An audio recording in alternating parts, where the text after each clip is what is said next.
자, 여러분들과 함께 마태복음 26장 1절부터 35절까지의 말씀을 살펴보도록 하겠습니다.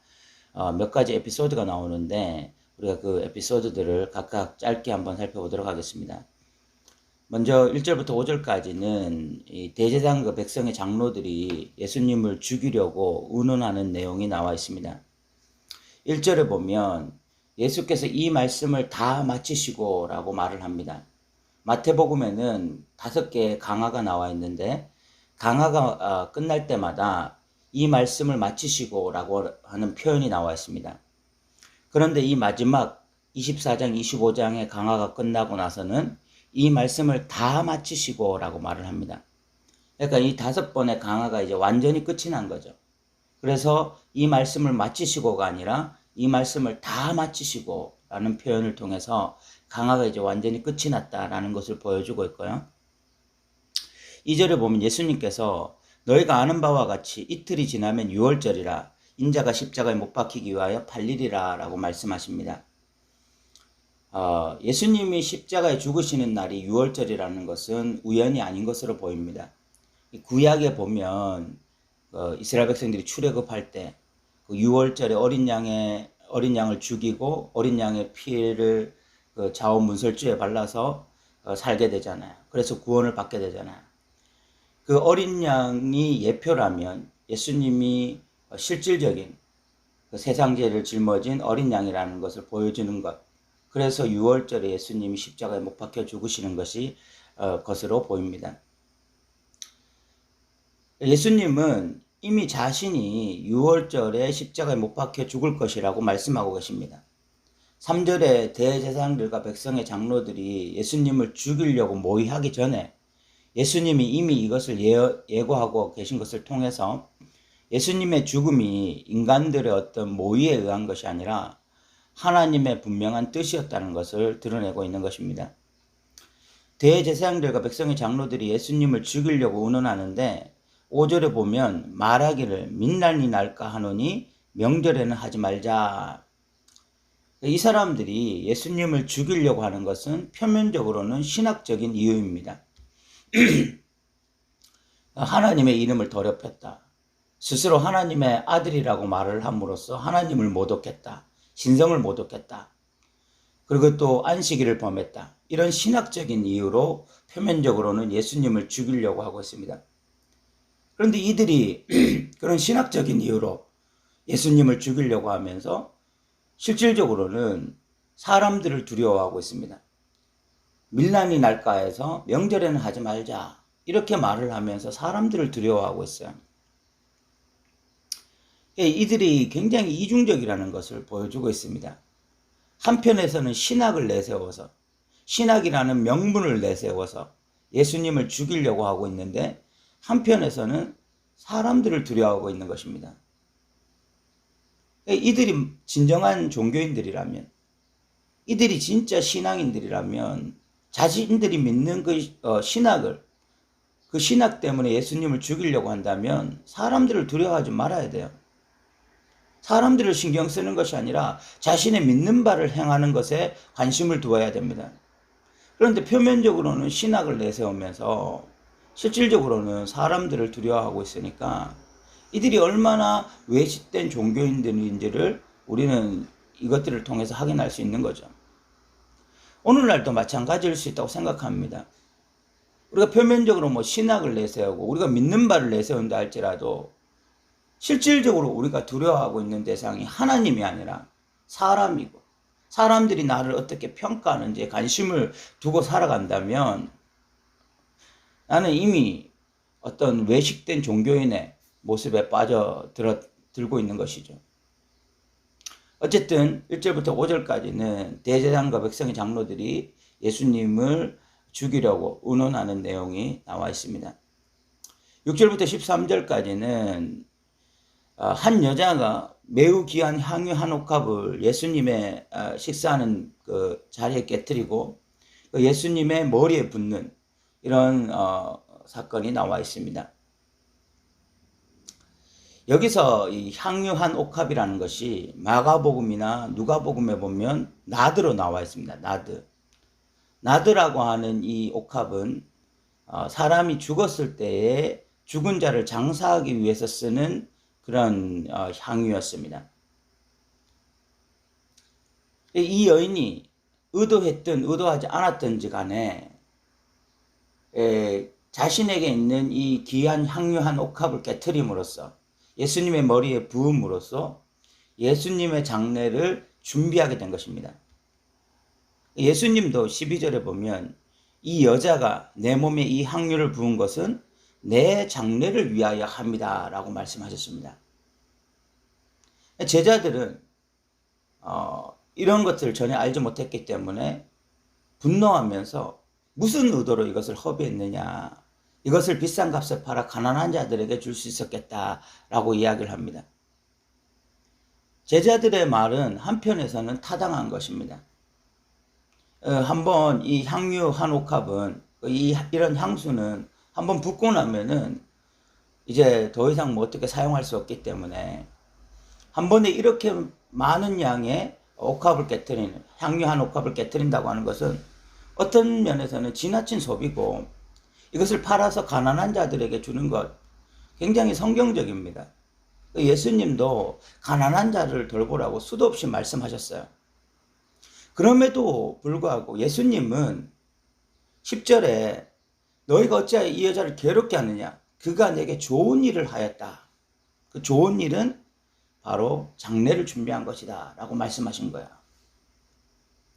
여기에 제자들이 하나 알지 못하는 것이 있습니다. 그 하나 알지 못하는 것이 무엇인가 하면 여인은 언제나 예수님께 주목을 하고 있었습니다. 그리고 때가 되면 자신이 가지고 있는 가장 귀한 것으로 예수님을 섬기고자 하는 마음이 있었던 것으로 보입니다. 중심을 보시는 분이 하나님이에요. 사람의 마음을 꿰뚫는 분이 하나님이십니다.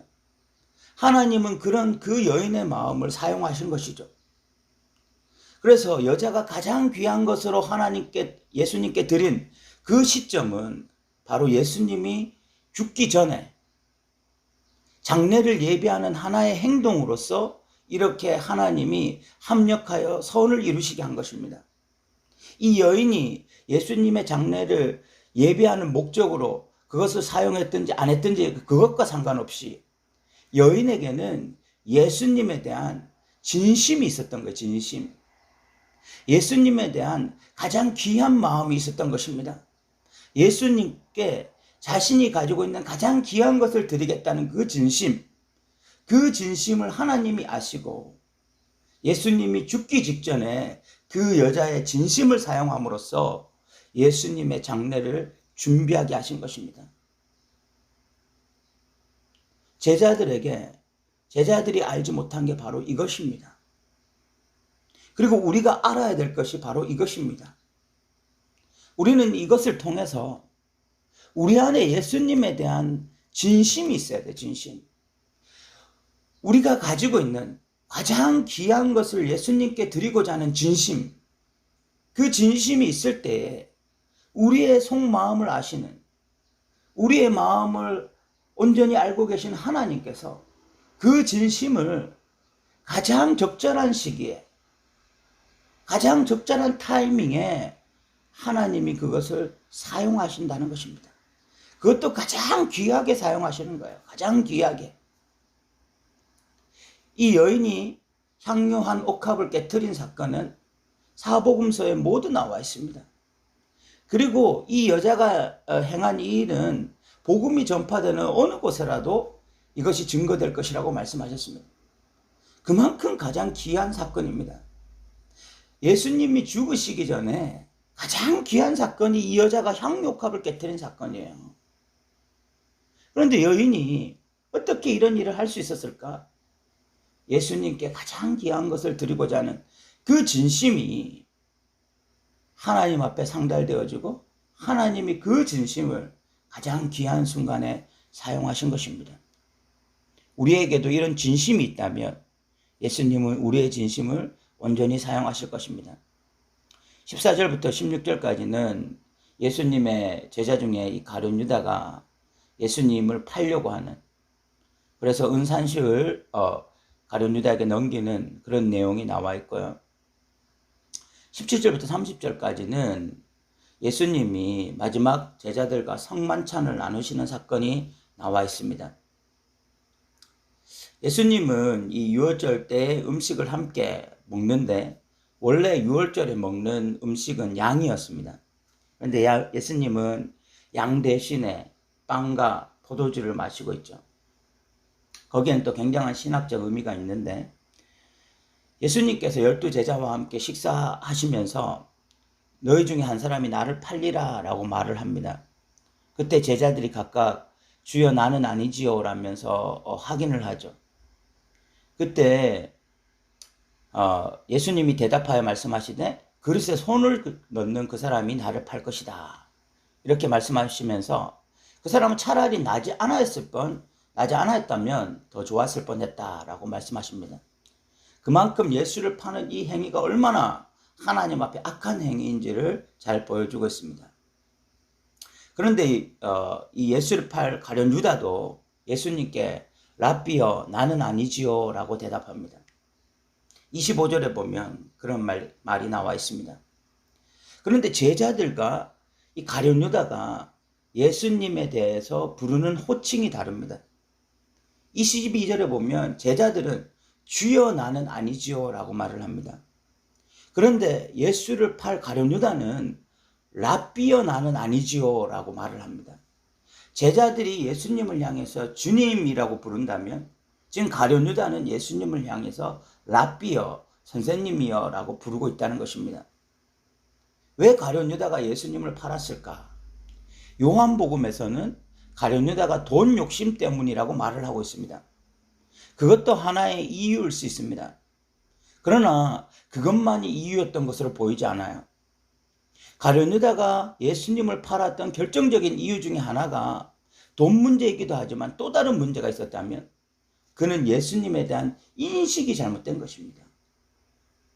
다른 제자들이 예수님을 이제 주님으로 온전히 받아들이고 섬기고 있다면 가룟 유다에게 있어서 예수님은 주님이 아니었던 것입니다. 처음에는 주님으로 생각하고 예수님을 따랐어요. 주님으로 온전히 영접하고 섬기려고 예수님을 따랐습니다. 그런데 아마 가룟 유다가 생각했던 메시아상과 예수님의 실제적인 모습이 달랐던 것으로 보입니다. 가룟 유다는 여기에 대해서 적지 않게 실망을 한 것이죠. 자기가 생각했던 메시아는 예수님이 행하신 메시아과는 다른 거예요. 그러니까 가룟 유다에게는 이 예수님의 모습이 실망스럽게 비춰졌고 그래서 주님이 아니라 다시 선생님이 된 것입니다. 처음에는 주님으로 섬기려고 따랐지만 어느 순간에 예수님이 다시 주님이 아니라 선생님이 된 거예요. 그러니까 예수님을 팔 수 있었던 것입니다. 저는 오늘날도 마찬가지라고 생각합니다. 교회에 있는 많은 성도들이 예수님을 주님으로 생각하고 따르려고 들어왔는데 정작 예수님을 섬겨보니까 예수님을 섬기는 것이 그렇게 썩 좋아 보이지도 않고 예수님이 내게 행하시는 것도 그렇게 만족스럽지 못하고 예수님을 믿는다고 하지만 내 삶에는 예수 믿어서 나타나는 혜택들은 별로 없는 것 같고 이런 여러 가지 불만들이 생길 때에 처음에는 예수님을 주님으로 섬기려고 따라왔는데 어느 순간부터 예수가 주님이 아닌 거죠. 랍비 정도 수준밖에 안 되는 것입니다. 그러면 자신의 인생을 예수님께 던질 수가 없습니다. 예수님이 주님이 아니시면 예수님이 선한 선생 정도이면 자신의 인생을 예수님께 던질 수가 없어요. 그러면 어느 순간에서라도 예수님을 배반하는 것은 쉬운 일이 되는 것입니다. 자신이 그렇게 의도하지 않더라도 예수님이 주님이 아니시면 예수님을 배반하는 일은 그렇게 어려운 일이 아니게 되어지는 것입니다. 그래서 우리가 확인해야 되는 것 중에 하나가 뭐냐면 예수님이 나의 주님이신지 아니면 예수님이 나의 랍비인지 그냥 나에게 있어서 호감 가는 존재인지 우리가 이것을 확인해야 되는 것이죠. 예수님은 떡을 가지고 축사하시고 떼어서 제자들에게 이것을 먹으라고 말씀하십니다. 떡은 예수님의 몸을 상징하는데 예수님께서 이것을 떼었다라고 하는 것은 예수님이 육체적으로 고난을 받으실 것을 의미하고, 그리고 이것을 먹으라, 이 떡을 먹으라 라는 것은 예수님과 제자들이 이제 한 몸이 될 것을 의미합니다. 예수님의 고난이 제자들의 고난이 되는 것입니다. 이것을 통해서 예수님과 제자들이 하나 되어지고, 그래서 이제 제자들 안에 예수가 살게 되어지는 거죠. 그리고 예수님은 포도주를 주시면서 이렇게 말씀하십니다. 28절에 보면 이것은 죄사함을 얻게 하려고 많은 사람을 위하여 흘리는 바 나의 피 곧 언약의 피다. 이 포도주는 예수님의 피를 상징합니다. 십자가상에서 흘릴 보혈의 피, 이 피는 죄사함을 얻게 하는 피입니다. 그래서 예수의 피가 내 안에 온전히 흘러 넘치게 되는 거죠. 이것을 통해서 나의 모든 죄가 사함을 받고, 그래서 예수가 내 안에 살게 되는 것입니다. 이 사건은 앞으로 이제 교회에서 너무나 중요한 어떤 성만찬의 기반이 되는 사건입니다. 우리는 이 사건을 기반으로 해서 지금 성만찬을 하고 있잖아요. 성만찬의 의미는 예수와의 연합을 상징하는 것입니다. 예수가 내 안에 살고 있다. 십자가에 못 박힌 예수, 그와 함께 나는 십자가에 못 박혀 죽었고, 그래서 이제는 예수가 내 안에 산다. 바로 그것을 상징하는 것이 바로 이 성만찬 사건인 것입니다. 그래서 예수 믿는 자들은 예수의 살을 먹는 자들이고 예수의 피를 마시는 자들입니다. 그래서 예수가 내 안에 살게 하는 것, 바로 그것이 진짜 예수를 믿는 자들의 특징인 것입니다. 31절부터 35절까지는 예수님께서 오늘 밤에 너희가 다 나를 버릴 것이다 라고 말씀하셨을 때에 제자들이 다 주님 버리지 않겠습니다. 베드로가 나서서 모두 주를 버릴지라도 나는 결코 버리지 않겠다, 이렇게 선언합니다. 예수님께서 오늘 밤 닭 울기 전에 내가 나를 3번 부리니 하니라. 그때 베드로가 다시 한번 내가 주와 함께 죽을지언정 주를 부인하지 않겠습니다 라고 말하고 모든 제자들도 그와 같이 말을 합니다. 베드로나 제자들이나 다 이 고백이 거짓이 아니라 진심이었다고 생각합니다. 이들에게는 예수님을 버리지 않으려고 하는 진심이 있었어요. 그러나 이들은 그들의 말을 책임질 만한 능력이 없었습니다. 진심이 없는 것이 아니라 능력이 없었어요. 그래서 막상 그 상황에 부딪히니까 결국은 그들은 능력이 없으므로 너무 두려워하여 너무 불안해야 다 예수님을 버리고 도망가게 된 것입니다. 우리도 이럴 수 있다고 생각합니다. 우리 안에 예수님에 대한 진심이 없는 것이 아니라 능력이 없습니다. 그래서 위급한 상황이 되고 우리에게 두려운 상황이 되면 우리는 얼마든지 예수님을 버리고 도망갈 수 있는 자들입니다. 그래서 우리가 해야 할 일이 무엇입니까? 깨어 기도하는 것이죠. 기도가 중요한 이유가 이것입니다. 우리의 진심을 우리의 삶에 나타낼 수 있는 유일한 방법은 우리의 힘이 아니라 하나님의 능력이어야 합니다. 능력이 있어야 우리는 살아갈 수 있어요. 믿음으로 살아갈 수 있는 것입니다. 그런데 그 능력은 우리로부터 오는 것이 아니기 때문에 우리는 끊임없이 기도해야 되는 것이죠. 하나님, 나의 진심이 온전히 진심될 수 있도록 하나님 나를 도와주시고 내 삶 가운데 예수님을 부인하며 살아가지 않도록 저에게 은혜 베풀어 달라고 늘 깨어 기도해야 하는 것입니다. 오늘 우리가 마태복음 26장 1절부터 35절까지 전반부를 살펴보았습니다. 이제 예수님이 곧 십자가에 못 박혀 죽으시려고 하고 있습니다. 그 전에 일어나고 있는 사건들이죠. 예수님의 이 죽음은 어떤 인간적인 편에서는 인간의 모함인 것 같고, 또 제자 중에 한 사람이 예수님을 팔려고 했고, 그래서 너무나 가슴 아프고 슬픈 일처럼 보였지만 결국은 이 모든 것은 크게 보면 하나님의 뜻의 성취입니다. 그리고 예수님이 자발적으로 순종하시는 사건입니다. 이 십자가 사건이 온전히 우리에게 믿어짐으로 예수의 살을 먹고 예수의 피를 마시고, 그래서 예수가 내 안에서 살아있어 예수 안에서 살아가는 저와 여러분 되시기 바랍니다. 오늘도 들어주셔서 감사합니다.